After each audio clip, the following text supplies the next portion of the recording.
Hi friends, हम लोग start कर रहे हैं रेजिस्टेंस को स्टार्ट कर रहे हैं तो उसके लिए हमें पढ़ना पड़ेगा ओम्स लॉ।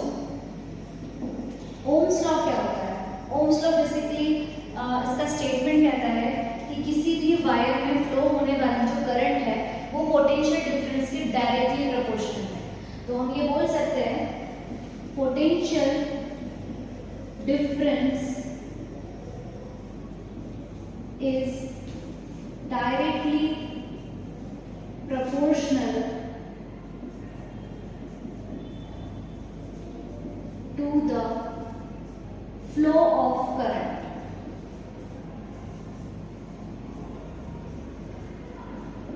So आप ये देख सकते हो V is directly proportional to I. Now V equals to IR.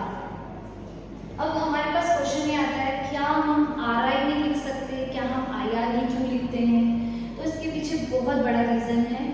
R constant जरूर है पर हीटिंग की वजह से इसके वैल्यू में चेंजेस आते हैं, ये वैरी करने लगता है।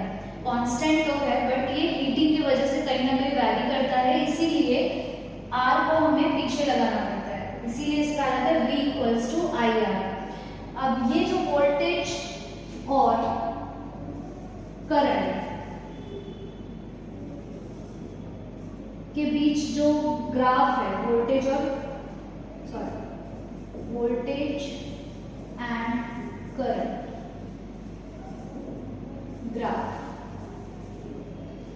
इसका जो ग्राफ होता है वो लीनियरली होता है, x axis and y axis.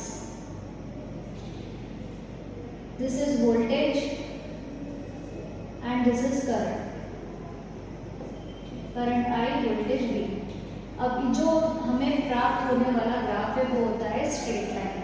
Straight line का मतलब होता है कि जितना वोल्टेज इंक्रीज होगा उतना ही करंट भी इंक्रीज होगा, तो रेजिस्टेंस हमारा कांस्टेंट आएगा बट हीटिंग इफेक्ट के कारण कुछ फ्लक्चुएशंस आना पॉसिबल है, और इसीलिए जो डायनामिक रेजिस्टेंस होते हैं, डायनामिक रेजिस्टेंस, तो डायनामिक रेजिस्टेंस को हम ग्राफ के स्लोप से फाइंड करेंगे। इस टाइप से हमने कोई पर्टिकुलर पॉइंट पे स्लोप खींचा जिसमें हम ये बोल सकते हैं ये पॉइंट और ये point.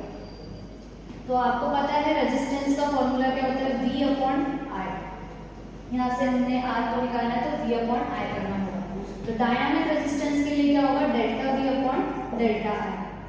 So R is equals to V2 minus V1 upon I2 minus I1.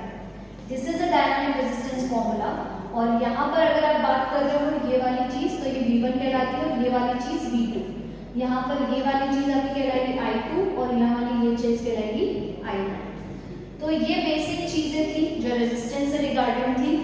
Ohm's law का कुछ फ्लक्चुएट पार्ट जो इम्पोर्टेंट है, आई होप आपको समझ में आएगा, और all the very best. Thank you for watching this video.